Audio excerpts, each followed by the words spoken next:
მიტოვებული ადგილები ყოველთვის იქცევდა ადამიანების ყურადღებას, რადგანაც არის მათში რაღაც შემაშფოთებელი და ამავე დროს იდუმალიც. თუმცა მივიწყებულ შენობებზე მეტად შემზარავი ალბათ მხოლოდ მიტოვებული გასართობი პარკებია, რადგანაც ამ ადგილებში ბავშვების სიცილი და მხიარულება ჟანგიანი კარუსელების ჭრიალმა და შემაძრწუნებელმა სიჩუმემ შეცვალა. ამ ეპიზოდში ყველაზე ცნობილი მიტოვებული გასართობი პარკების შესახებ მოგიყვებით.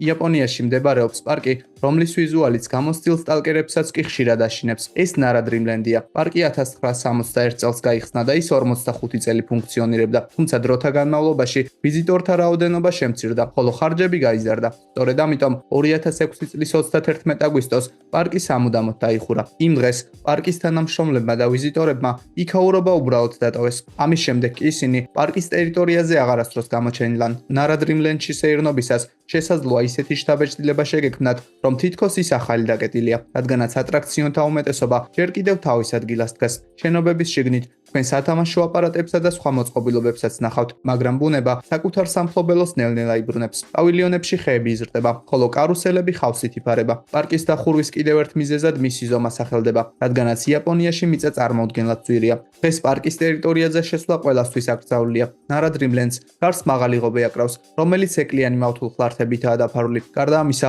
პარკის ტერიტორიას მუდმივად იცავენ. უკანონო შემოჭრის შემთხვევაში დაცვის თანამშრომლებს ცეცხლის გახსნის უფლებაც კი აქვთ. ამიტომაც გამოცდილი სტალკერები ყველას ურჩევენ, რომ მათ ამ ადგილიდან თავი რაც შეიძლება შორს დაიჭირონ, მაგრამ ის ადამიანები, რომლებსაც მოზღვავებული ადრენალინის გამოცდა სურთ, ყოველგვარი საფრთხის მიუხედავად ამ ადგილს მაინც სტუმრობენ.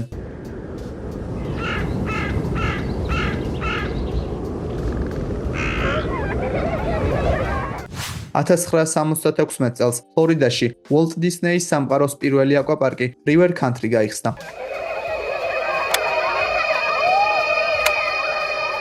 საუკეთესო წლებში ეს ადგილი ნამდვილი საოცრება იყო. ამერიკელთა უმეტესობისთვის პარკი ბავშვობის ერთ-ერთ ყველაზე საუკეთესო მოგონებად იქცა. 2001 წლის სეზონის ბოლოს პარკი გეგმის მიხედვით დაიხურა. მისი გახსნა 2002 წლის ზაფხულში იყო დაგეგმილი, მაგრამ ის აღარასდროს გახსნილა. 2005 წლის 20 იანვარს დისნეიმ პარკის სამუდამოდ დახურვა ოფიციალურად დაადასტურა. მისი დახურვის რეალური მიზეზი უცნობია. სწორედ ამიტომ ადამიანებში მის დახურვასთან დაკავშირებული უამრავი თეორია გაჩნდა. დაწყებული უსაფრთხოების საკითხებით, დამთავრებული წყალში აღმოჩენილი ადამიანებისთვის საშიში მიკროორგანიზმებით. ყველაზე უცნაური კი ის არის, რომ პარკი არ დაშლილა. ის უბრალოდ დროსთან ერთად ბუნების გავლენის ქვეშ მოექცა.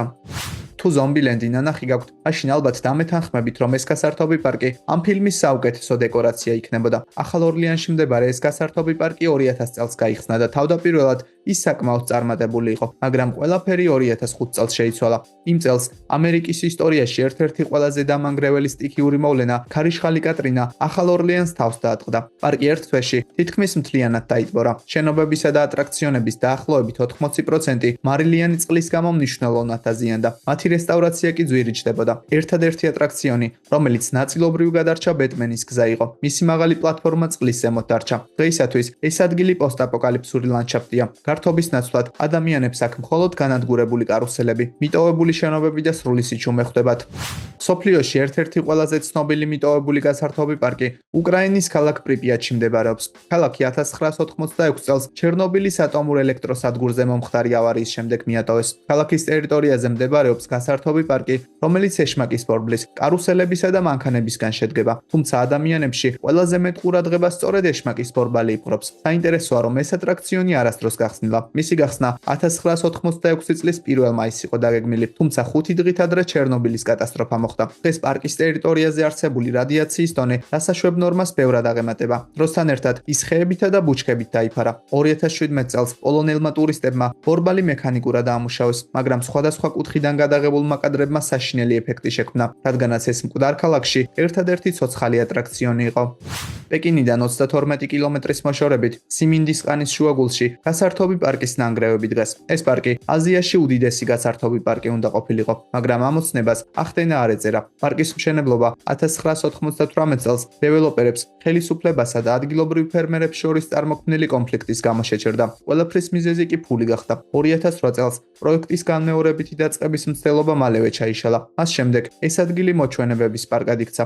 დღეს ის პოსტაპოკალიფსური პეიზაჟების მოყვარულ სიყვარულებს იზიდავს. ადგილობრივ მოსახლეობას ეს ზედმეტად ცნობის მოყვარე ხალხი არ უყვარს. ამიტომაც ისინი ხშირად მათთვის პარკამდე მისასვლელი გზის ჩვენებაზე უარს ამბობენ, მაგრამ ეს ტურისტებს მაინც არ აჩერებს. წლიდან წლამდე პარკის მდგომარეობა უარესდება. ასფალტი იბზარება, ხოლო ბილიკები ბალახით იფარება. დოდის პარკი ბელგიის პატარა ქალაქ დადიზელში მდებარეობდა. ის 1950-იან წლებში ადგილობრივი მღვდლის გასტონ დე ვიერის ინიციატივით გაიხსნა. თავდაპირველად ეს ადგილი მხოლოდ ტურისტებისთვის განკუთვნილი სათამაშო მოედნისგან შედგებოდა, მაგრამ დროთა განმავლობაში ის სრულფასოვან თემატურ პარკად იქცა. მიუხედავად იმისა, რომ დოდის პარკი თითქმის ყველასთვის იყო ხელმისაწვდომი, ის უსაფრთხოებით ნამდვილად არ გამოირჩეოდა, რაც საბოლოოდ მისი დახურვის მიზეზად იქცა. 2002 წელს პარკი რემონტის გამო დაიხურა, მაგრამ ის აღარ გახსნილა. 10 წლის შემდეგ კი შენობათა უმეტესობის დემონტაჟი მოხდა. ამიტომაც ამ პარკისგან მხოლოდ მოგონებები და ცარიელი სივრცე დარჩა. ეს გასართობი პარკი 1969 წელს აღმოსავლეთ ბერლინში მდინარე შპრიეს მახლობლად გაიხსნა. პარკი გერმანიის დემოკრატიულ რესპუბლიკაში არსებული ერთადერთი გასართობი პარკი იყო. 1991 წელს გერმანიის გაერთიანების შემდეგ ის კერძო საკუთრებაში გადავიდა, თუმცა მალევე გაირკვა, რომ პარკის სახელზე უამრავი ვალი იყო. 2002 წელს ის სამუდამოდ დაიხურა. ზოგიერთი ატრაქციონი შესაკეთებლად სხვა ქვეყნებში გაგზავნეს, თუმცა უმეტესობა ადგილზე დარჩა.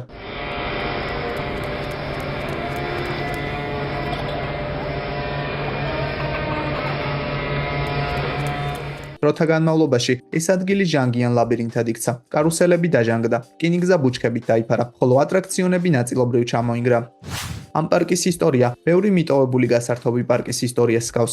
1887 წელს ამ ადგილს ტბის მახლობლად არსებული დასასვენებელი ზონის ფუნქცია ჰქონდა. 1899 წლისთვის კი მის ტერიტორიაზე პირველი ატრაქციონები გამოჩნდა. 100 წელზე მეტი ხნის განმავლობაში პარკმა უამრავი მფლობელი და სახელი შეიცვალა, თუმცა დროთა განმავლობაში ფინანსური სირთულეები დაიწყო. პარკი ნაწილ-ნაწილ დაიხურა. საბოლოოდ კი ის აუქციონზე გაიტანეს.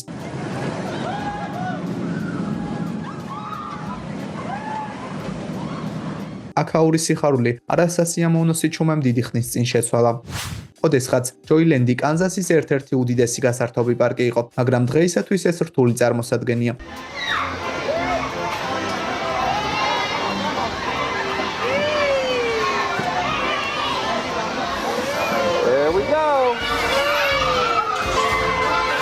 პარკი 1959 წელს გაიხსნა და 55 წლის განმავლობაში ის ვიზიტორებში აღფრთოვანებას იწვევდა, მაგრამ 2004 წელს ფინანსური პრობლემებისა და უსაფრთხოების საკითხების გამო პარკი დაიხურა. პარკის ერთ-ერთი სტუმარი ეშმაკის პორბალიდან გადმოვარდა და სერიოზულად დაშავდა. საუკეთესო წლებში ჯოილენდის ტერიტორიაზე 24 ატრაქციონი იყო განთავსებული. 2006 წელს პარკის აღდგენის წარუმატებელი მცდელობის შემდეგ ის სამუდამოდ დაიხურა. მისი მფლობელები მრავალი წლის განმავლობაში ფინანსების მოძიებას ცდილობდნენ, მაგრამ დიდი ალბათობით ის აღარასდროს გაიხსნება.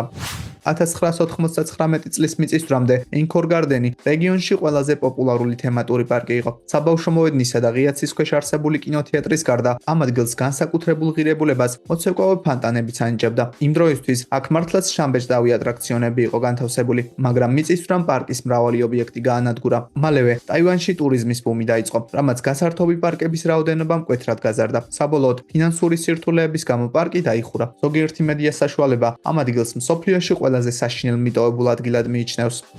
ეს გასართობი პარკი უნგრეთის ქალაქ დუნაივარესში 1953 წელს გაიხსნა. სწორედ იმ პერიოდში, როდესაც აღმოსავლეთ ევროპის ქვეყანათა უმეტესობას საბჭოთა კავშირი მართავდა. საბჭოთა კავშირის დახმარებით პარკში შესვლა თითქმის უფასო გახდა. ამიტომაც გასაკვირი არაა, რომ ეს ადგილი ახალგაზრდებში საკმაოდ პოპულარული გახდა, მაგრამ 1991 წელს საბჭოთა კავშირი დაიშალა, რის გამოც სხვა ქვეყნებში კომუნისტური პროექტების ფინანსირება შეწყდა. უკვე დაჟანგებული ატრაქციონების გამართულობა ადგილობრივმა ხელისუფლებამ მხოლოდ მცირე დროით შეძლო. 1993 წლისთვის კი პარკი სამუდამოდ დაიხურა.